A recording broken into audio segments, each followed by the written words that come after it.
ترم 2 في برنامج الترجمة بقسم اللغة الإنجليزية. النهاردة عندنا lecture 2. Alright.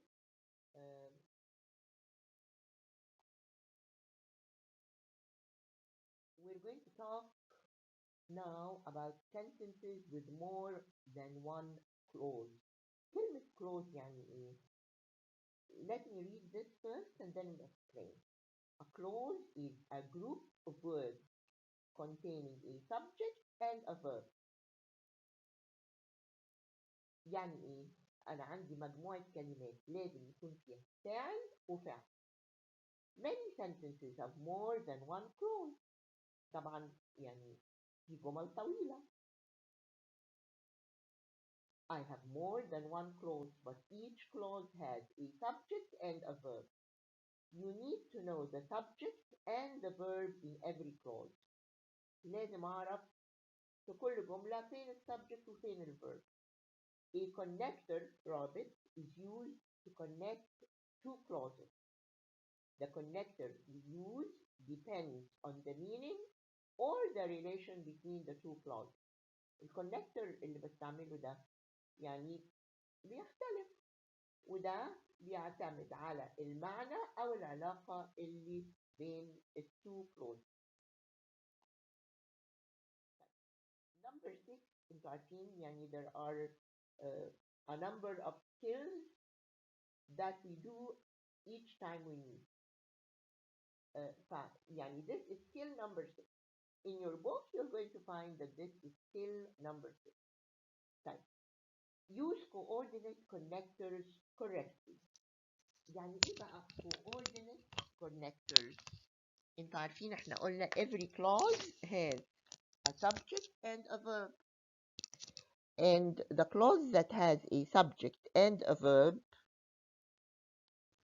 and has a meaning ليها كده معنى لوحدها دي بنقول عليها simple clause أو simple sentence.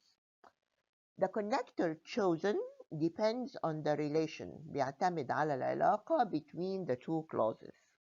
The connector may express addition إضافة, contradiction التعارض أو التضاد, or result أو نتيجة. Before the connector which introduces the second clause a comma is used. بصوا طبعا انتوا عارفين الكوما والفول ستوب وكده. طيب all this is called punctuation. علامات الترقيم.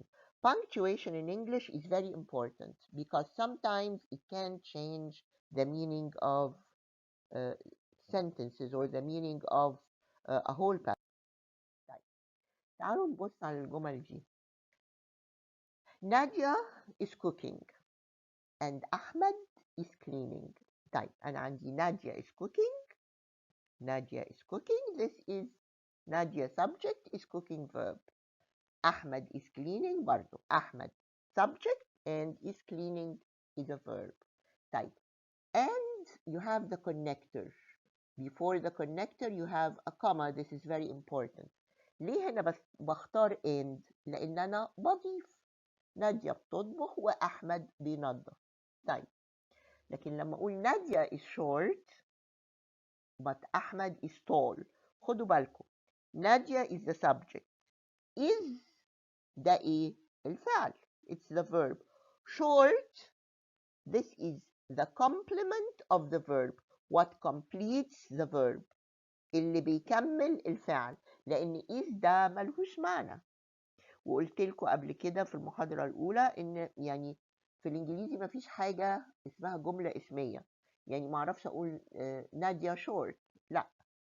زي ما بنقول يعني أو معنى الجملة دي نادية شورت يعني نادية قصيرة. أحمد طويل. لكن لازم يبقى فيه فعل is. واللي جاي بعد verb to be is the complement. The complement دي جاية من كلمة complete اللي بيكمل الفعل. طيب نادية. طيب أنا ليه هنا اخترت but؟ لأن there is contradiction في تعارض. لو كان نادية is short and أحمد is short too هقول and بضيف. لكن هنا لما يبقى في تعارض بستعمل but. نادية is short but أحمد is tall. طيب Nadia must go to the bank or Ahmed will do it. هنا في بديل. نادية هتروح البنك يا إما أحمد هو اللي هيروح. Nadia shouted, so Ahmed left. So دي بتعبر عن إيه؟ This is a result, an effect. بقول so. Nadia shouted, النتيجة دي أحمد left. So أحمد left. طيب. أحمد is upset. زعلان.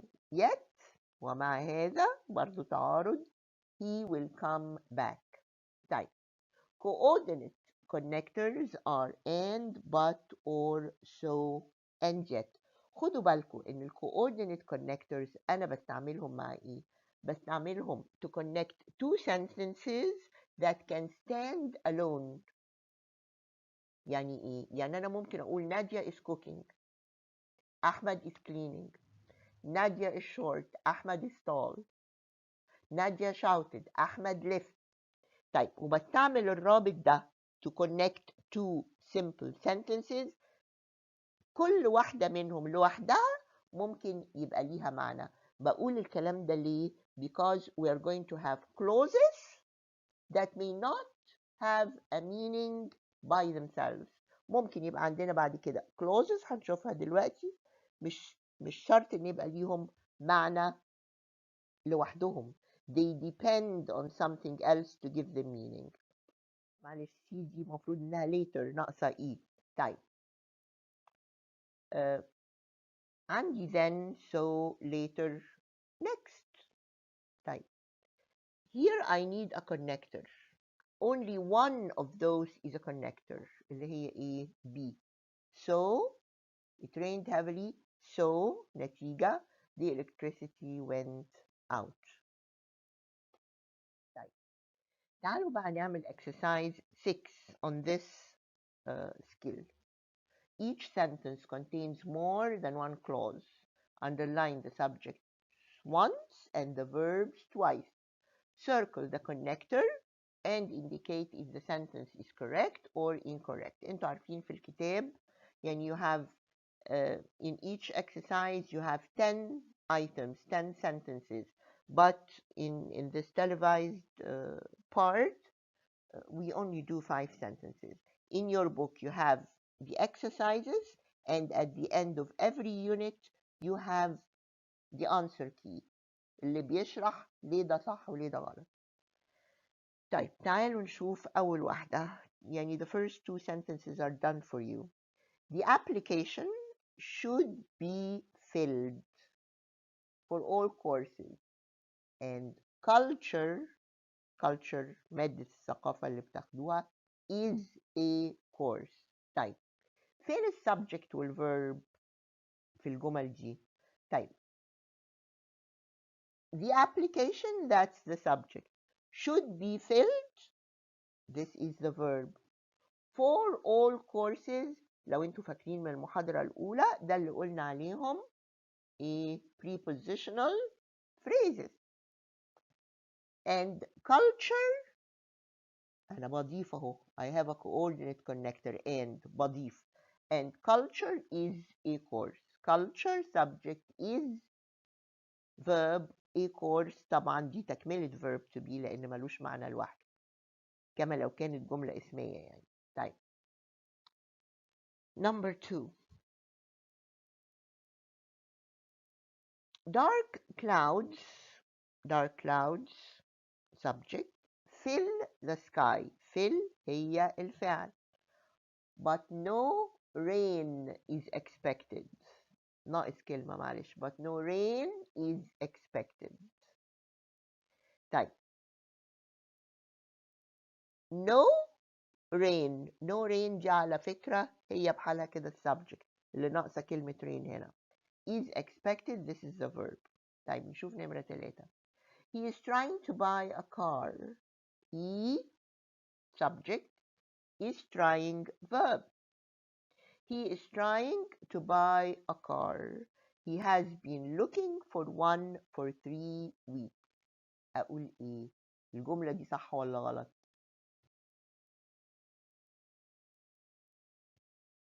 أنا عندي أهو he who is trying, this is one clause. وبعدين he has been looking for one يعني for a car for 3 weeks. الجملة دي ناقصة إيه؟ دي ناقصة connector. فممكن أقول إيه؟ ممكن أقول حاجتين. He is trying to buy a car so he has been looking. النتيجة بقى يا إما أقول and. الاتنين ينفعوا. ممكن إضافة وممكن result. So the book was out of print. I had to photocopy it. طبعا so هي الكونكتور. The connector comes to connect after the first clause to connect it to another clause. فهقول إيه؟ The book was out of print, comma, so I had to photocopy it. طيب يبقى الجملة دي برضو كانت غلط. The professor will give a written exam or she may ask for a term paper. يا إما هتطلب، يا إما هتدي امتحان مكتوب، يا إما هتطلب بحث a term paper. طيب أنا عندي هنا بتكلم على بديلين، يا كذا يا كذا، يبقى or هي الكونكتور الصح. يبقى جملة 5 دي نمرة 5 هي اللي صح. طيب تعالوا نشوف skill number 7. طيب adverb time and cause connectors. طيب أنا هنا عندي clauses، هتكلم هنا على clauses which are adverb clauses. إيه ال adverb clauses دي بقى؟ of time and of cause. طيب adverb time clauses answer the question when. يعني لو أنا عندي جملة and the clause answers the question when يبقى دي an adverb time clause. لو عندي clause that answers the question why يبقى this is an adverb cause clause. right? طيب تعالوا نشوف الجمل دي. The lecture started before I arrived. يبقى before I arrived دي ايه؟ مش أنا the lecture started ادي clause. Before I arrived دي another clause وعندي before. طيب ينفع إن أنا أقول before I arrived وتبقى لوحدها؟ تنفع يعني تدي معنى؟ لا. فهنا أنا بقول إن أنا عندي a clause which is the main clause، الكلوز الرئيسية، و before I arrived دي الكلوز اللي بنقول عليها، احنا بنقول main و subordinate أو بنقول dependent بتعتمد على نفسها، سوري ما بتعتمدش على نفسها، and independent بتعتمد على نفسها. طيب the lecture started دي independent، لكن ما ينفعش أقول before I arrived. Before I arrived is a dependent clause. dependent يعني بتعتمد على إيه؟ على الكلوز اللي قبلها عشان يبقى ليها معنى. طيب الcause I missed the lecture because I was late. يبقى because I was late this is a clause that answers the question why. Why did you miss the lecture? Because I was late. When did the lecture start? Before I arrived. طيب this is one pattern of adverb clauses in English. لأن عندنا adverb clauses كتير قوي. The clause which is introduced with the connector is the adverb clause اللي هي before I arrived أو because I was late. If it comes in the middle of the sentence we do not use a comma زي اللي عندنا دول. مفيش comma. The other pattern is when it comes at the beginning of the sentence with a ممكن في الإنجليزي, and in this case we use a comma after the adverb clause. ليه؟ لأن ال adverb clause is not the main clause, is not the independent clause، ما هياش الجملة المستقلة. يعني لو أنا قلت مثلا because I was late I missed the lecture. because I was late دي خارج عن الكلام الأساسي اللي عندي I missed the lecture. يبقى لما هقول الكلاوز دي في الأول لازم أفصلها بكما عن الكلاوز الأساسية. يبقى before I arrived, comma, the lecture started. Because I was late, I missed, comma برضو I missed the lecture. طيب ايه ال adverb time connectors؟ كل الحاجات دي refer to time. يعني لو قلت after, as soon as, once, when, as, before, since, whenever, as long as, by the time, until, while، كل الكلمات دي are adverb of time connectors, right؟ مش بس when.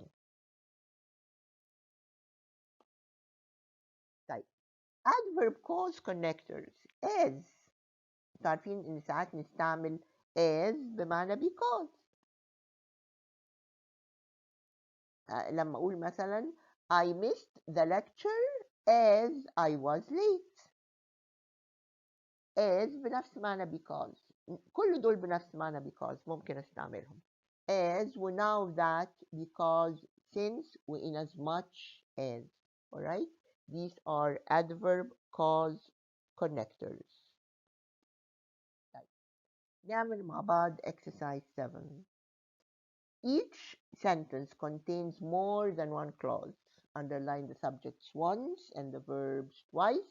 Circle the connectors هنقولها and indicate if the sentence is correct ناقصة is or incorrect. طيب أول واحدة معمولة هي is correct. Since school finished an hour ago. Since هنا بمعنى because. Since school finished an hour ago, comma, children still at school اللي موجودين في المدرسة need to be picked up. لازم حد ياخدهم. طيب ال adverb clause هي ايه؟ Since school finished an hour ago. Because school finished an hour ago. دي جت في الأول الجملة يبقى هيبقى فيه comma. طيب نشوف الجملة اللي بعد كده اللي المفروض إنها غلط أهي. Their families were investigated. اتحقق مع عائلتهم. Before were admitted to the أو investigated هنا يعني مش اتحقق معاهم، يعني حصل بحث عنهم يعني. Their families were investigated before were admitted to their jobs. طيب their families were investigated طبعا ادي it's a clause فيها فاعل وفيها فاعل. طيب before ده الكونكتور were admitted to their jobs. There is something missing here. هما مين دول اللي were admitted؟ أكيد لازم أحط they. Before they were admitted to their jobs قبل ما يدوهم الوظائف بتاعتهم. The soil is prepared. That the seeds are thrown.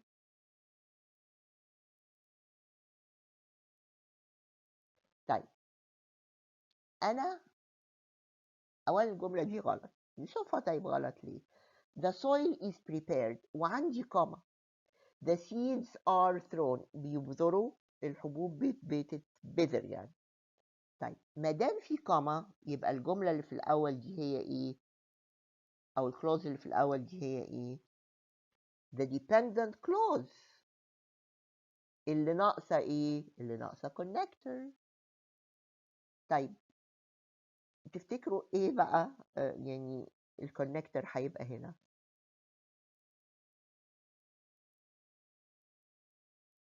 هو مش بيحصل الأول إن هما الأرض تعد وبعدين يبذروا الحبوب؟ يبقى إيه؟ After the soil is prepared, the seeds are thrown. طبعا لو كانت after the soil is prepared جت في الآخر ما كانش هيبقى عندي comma. كنت هقول the seeds are thrown after the soil is prepared. طيب. People are becoming more and more alarmed, منزعجين, about robberies whenever, في أي وقت. Robberies occur in the neighborhood. لما في أي وقت بتحصل فيه سرقات في المنطقة. People are becoming والتكملة بتاعتها بكمل adjectives وبكمل about robberies. about دي طبعا prepositional phrase وكده، لكن برجع أقول whenever robberies أدي robberies subject تاني occur verb in the neighborhood. طيب whenever هي الرابط والجملة صح وما عنديش كوما لأن الادverb clause جت في آخر الجملة. طيب we can start the lecture now that it is 1:05.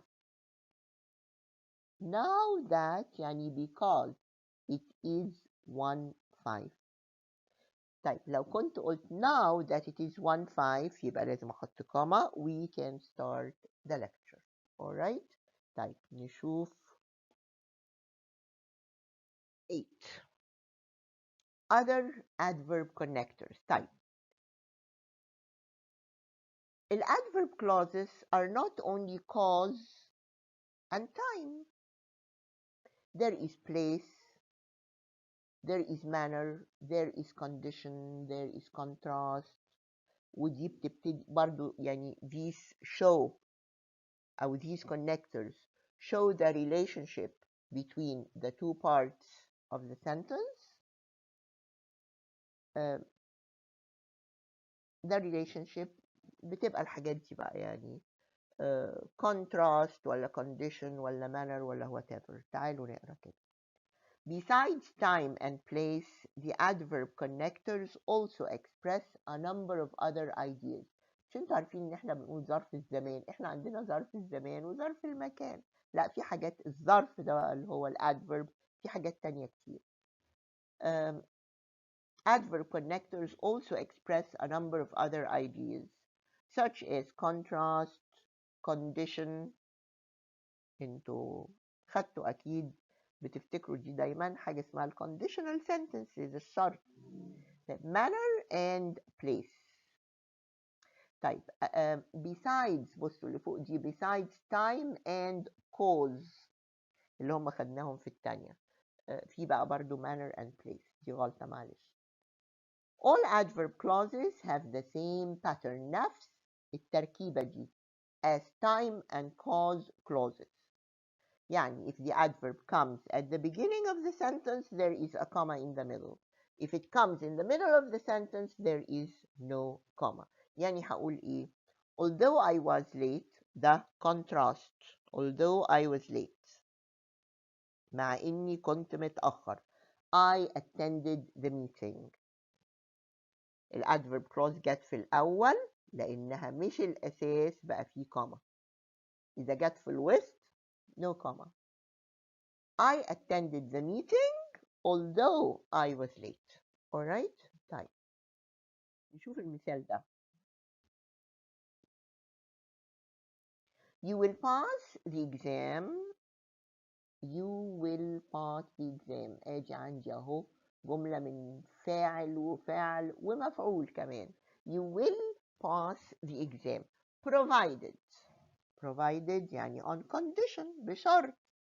طيب provided is a connector يبقى لازم يجي وراها ايه؟ فاعل وفعل. طيب أنا عندي studying وstudy وto study وyou study. You is a subject and study is a verb. يبقى هي دي بس اللي تنفع. In this sentence, provided is a condition adverb connector. رابط للشرط. It should be followed by a subject and a verb, and D is the only choice that has a subject and a verb which completes the adverb clause. The following chart table كده. طبعا table انتوا عندكم في الكتاب it is a table، لكن هنا it's not a table، يعني it's written in red and that's it. The following chart lists the adverb connectors of condition, contrast, manner, and place. Remember that the adverb clause is separated by a comma if it comes at the beginning, and a comma is not used if it comes in the middle. With contrast sentences، لكن مع ال contrast sentences يعني لما أقول although أو حاجات تانية، with contrast sentences a comma is used in both patterns. سواء ال adverb clause of contrast جت في أول جملة أو في الوسط، there is always a comma.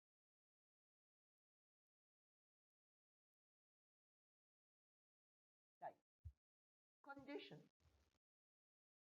adverb clauses of condition، بقول if و in case provided providing و unless and whether. contrast بقول although و even though و though while whereas. في الكونتراست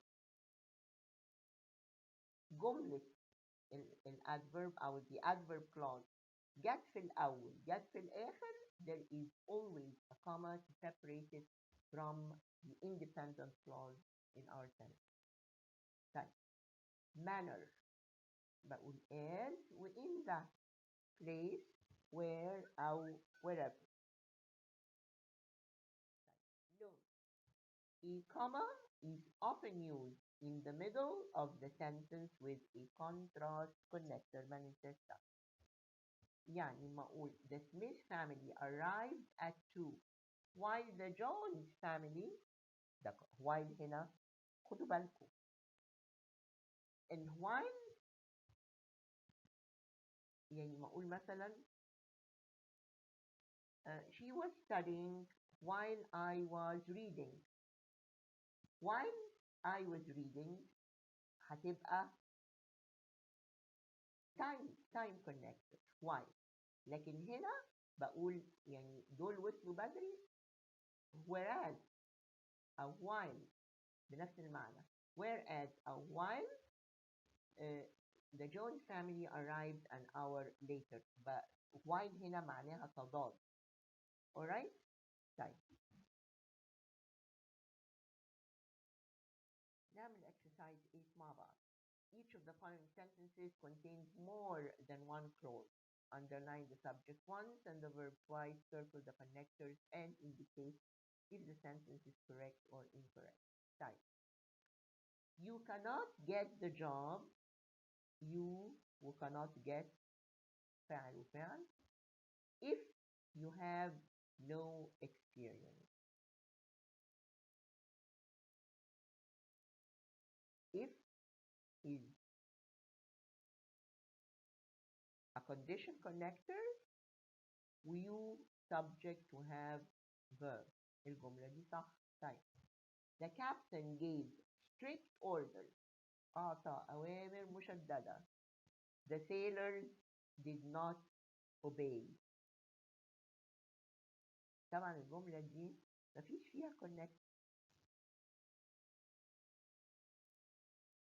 طيب ايه العلاقة بين الجملتين؟ ده ادى أوامر مشددة قائد السفينة، the sailors البحارة ما قطعوش، لم يطيعوا هذه الأوامر. فده إيه؟ أكيد ده contrast. هقول the captain gave strict orders although the sailors did not obey. Right. No one is admitted to the program unless one the requirement. Right. No one the subject is admitted بالفعل to the program unless the condition, unless one the requirement. one يعني الواحد يعني بني آدم، unless the person the requirement. طيب فين الفعل؟ here we have a verb missing. فهقول مثلا unless one meets the requirement. دايما الفعل اللي بيستعمل مع requirement يعني يفي بالمتطلبات يبقى meet to meet the requirement. مفيش هنا فعل unless one meets the requirement. وبرده لو اتحطت في الأول هقول unless one meets the requirement, no one is admitted to the program. طيب. While most passengers came on time, some were delayed because of the traffic. طيب while هنا دي يعني is it time or contrast? It's contrast. While most passengers came on time, طبعا some passengers some هتبقى الفاعل were delayed الفعل because of the traffic. وبرضو لأن دي contrast جت في الأول جت في الآخر there is always comma. I will take you wherever need to go. طيب wherever دي a place connected. Where will you take me? فهقول wherever need to go. Need wherever need هو مين ده اللي need يبقى هو here is يعني a subject is missing. I will take you wherever you need to go. alright طيب تعالوا نشوف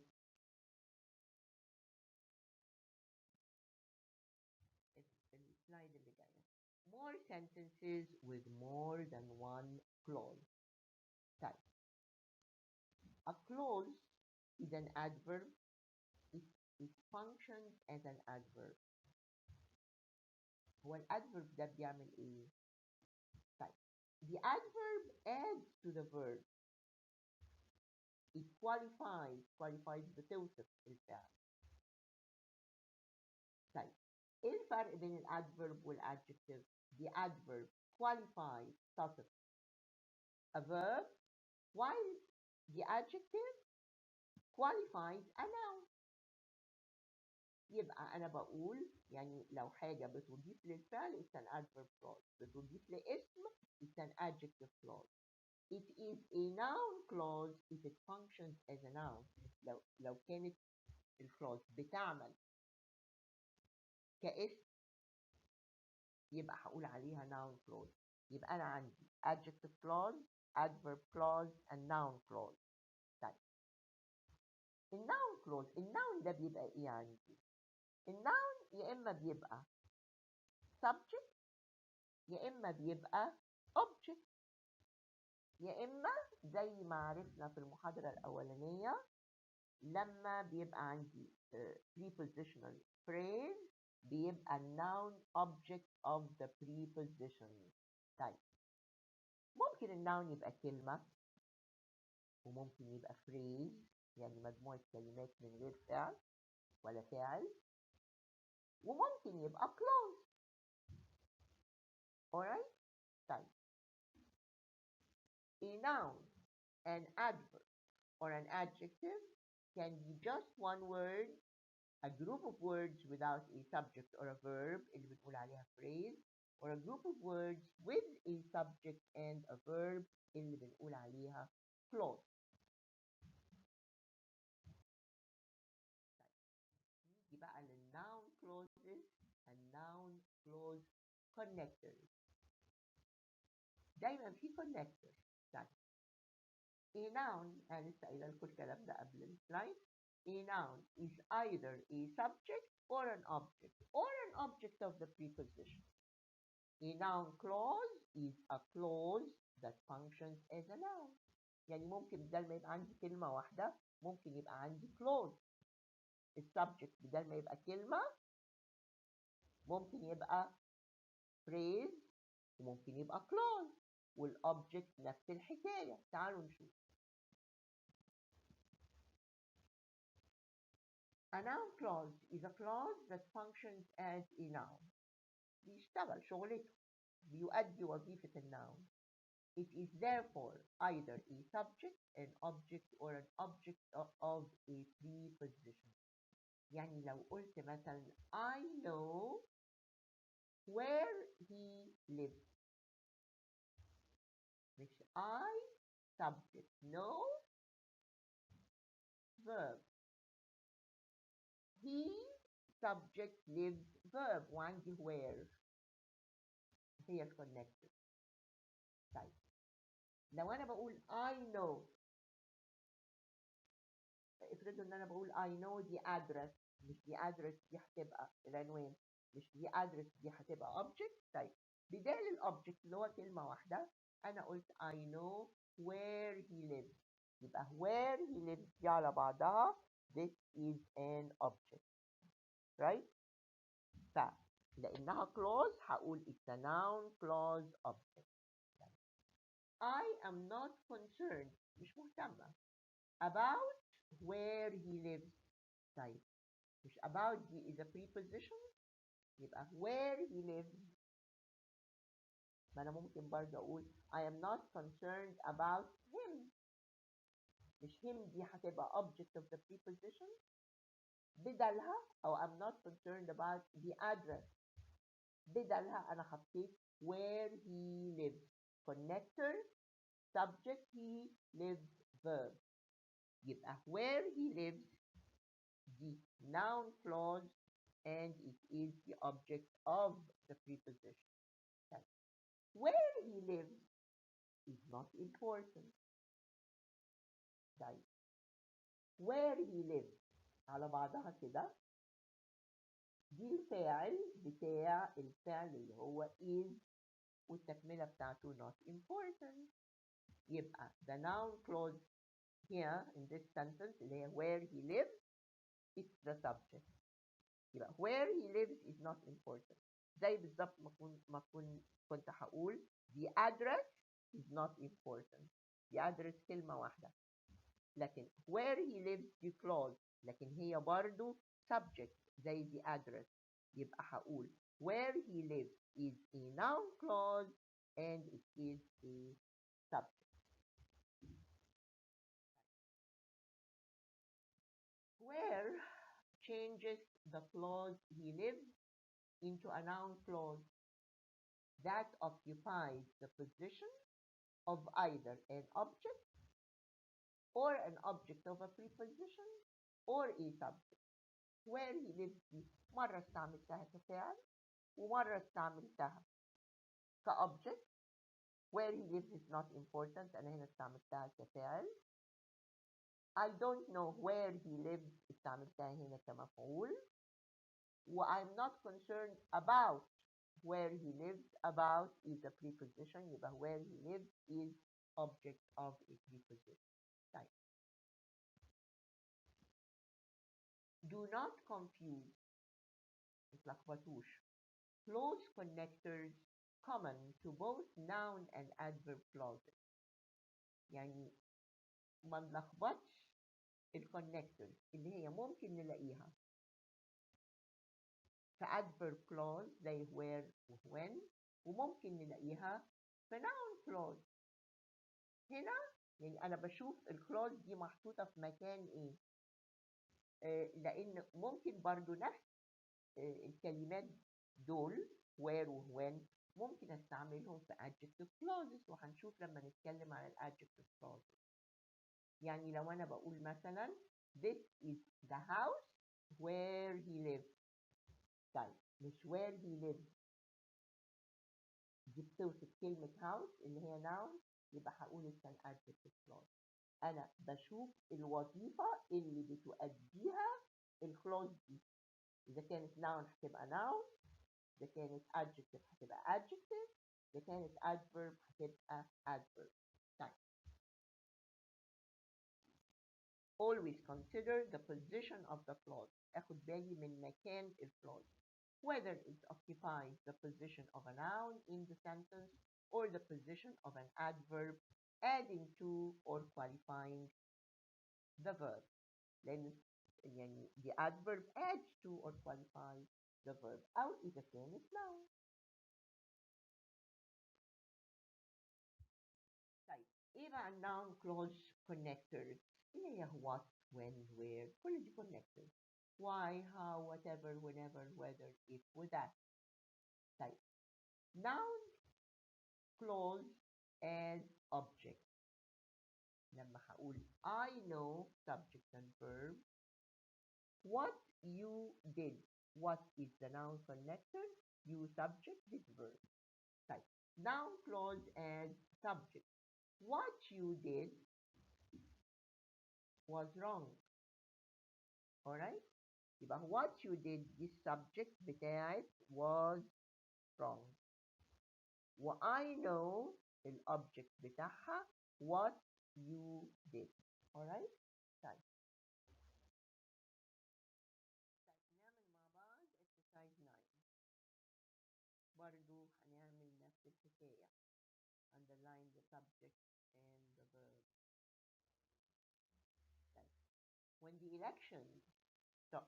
election starts depends on security measures. when يعني موعد امتى الانتخابات تبتدي بيعتمد على الإجراءات الأمنية. right? يبقى when the election starts ادي the election فاعل والstart فاعل. كل دول بقى الفاعل بتاع الفعل ده اللي هو depends on security measures. فالجملة دي صح. The book how sentences are structured. The book فين الفعل؟ We don't have a verb. ممكن أقول the book explains فهيبقى عندي the book ها و explains فعل و how sentences are structured. sentences و are structured ادي فعل وفعل.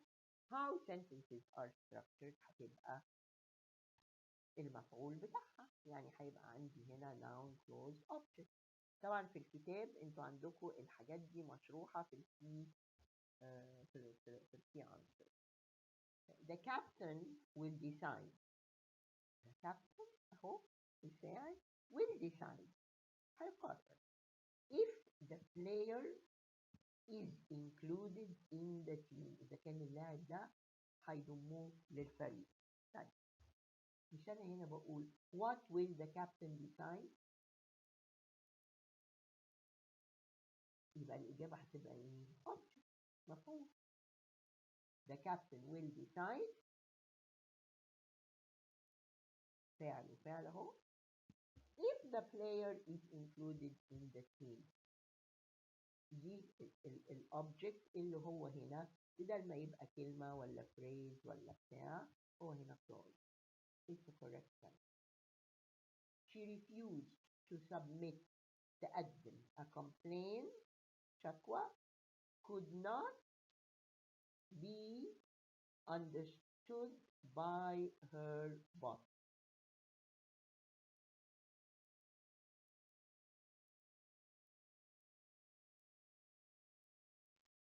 She refused to submit a complaint. مش ده هنا عندي she refused فعل وفعل. طيب وفي كمان مفعول اللي هو a complaint could not be understood. كل ده مفروض السبجكت بتاع could not be understood بس ناقص حاجة I don't have a connector. a noun clause connector. فممكن أقول إيه؟ why she refused to submit a complaint. ليه هي رفضت تقدم شكوى ماله بقى could not be understood by her boss. دي حاجة ما فهمهاش رئيسها في العمل. talked about how we should write the paper. طيب أنا عندي about وجاي بعديها how we should write the paper. noun clause أهي دي طبعا is the object of the preposition about. لكن أنا عندي talk ما فيش معاها subject. فممكن أقول إيه he talked about how we should write the paper. alright he, subject, talk, verb, about, preposition, والclause اللي جايه دي الnoun clause اللي جايه دي كلها is the object of the preposition. طيب نشوف آخر حاجة في الإكسرسايز أو آخر حاجة في الموضوع ده. A noun clause connector can be a subject. يعني إيه بقى؟ إن الكونكتور نفسه ممكن هو يبقى subject. تعالوا نشوف الجمل دي كده. طيب a noun clause connector can also be the subject in the noun clause. يعني لما أقول مثلا I know what happened. I know subject verb. What happened برضه subject verb. What هنا اللي هي connector. It's a connector and a subject. I know what happened. طيب I care about what happened. نفس الحكاية. What is a connector and it is a subject as well.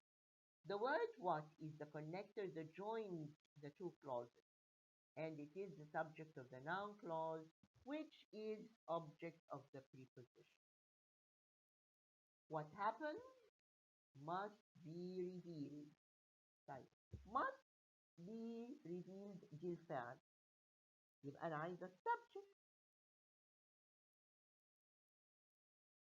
السبجكت بتاع الفعل ده اللي هو must be revealed.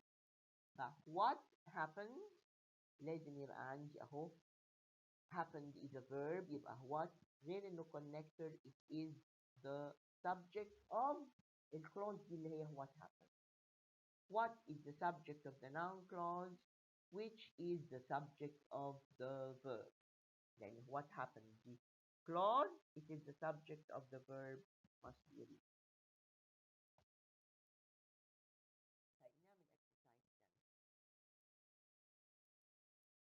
Each sentence contains more than one clause. Underline the subject once and the verb يعني هنحللها زي ما بنحللها كده. وindicate if the sentences are correct or incorrect. The job applicant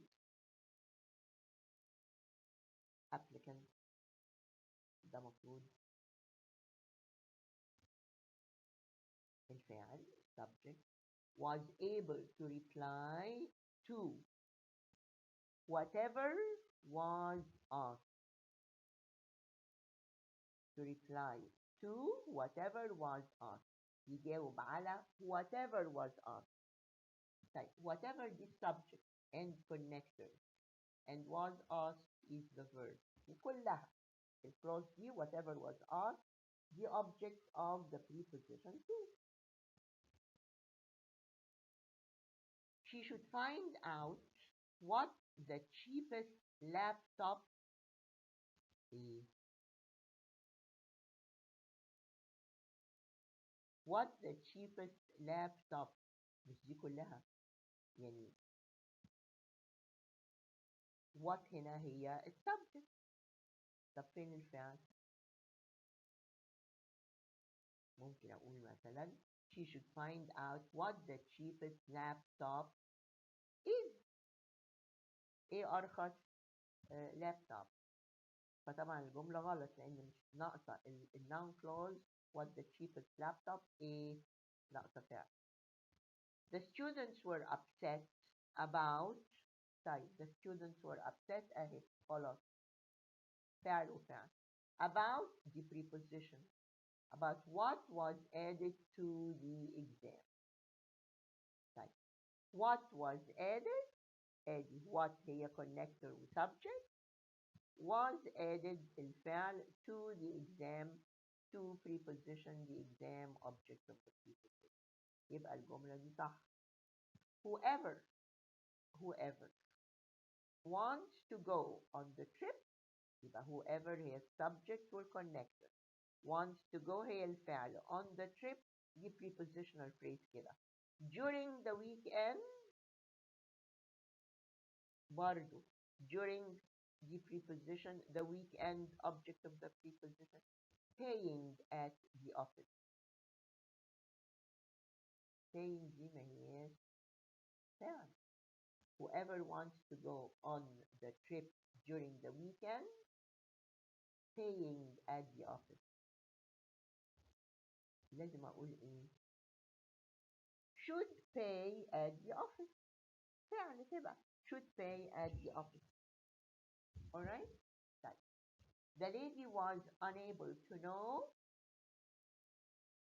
The lady was unable to know. طيب تعرف إيه بقى؟ Who she had stolen her money. Who she had stolen ولا who had stolen her money؟ لأن who هنا هي السبجكت. The lady was unable to know مين اللي سرق فلوسها. She was unable to know who had stolen her money. Who subject and connector. Had stolen verb. Her money object. لكن she دي ملهاش لزوم هنا ملهاش معنى كمان. Who هي السبجect. Alright? طيب. This is the end of lecture 2. Grammar 1. Thank you very much and we meet next time.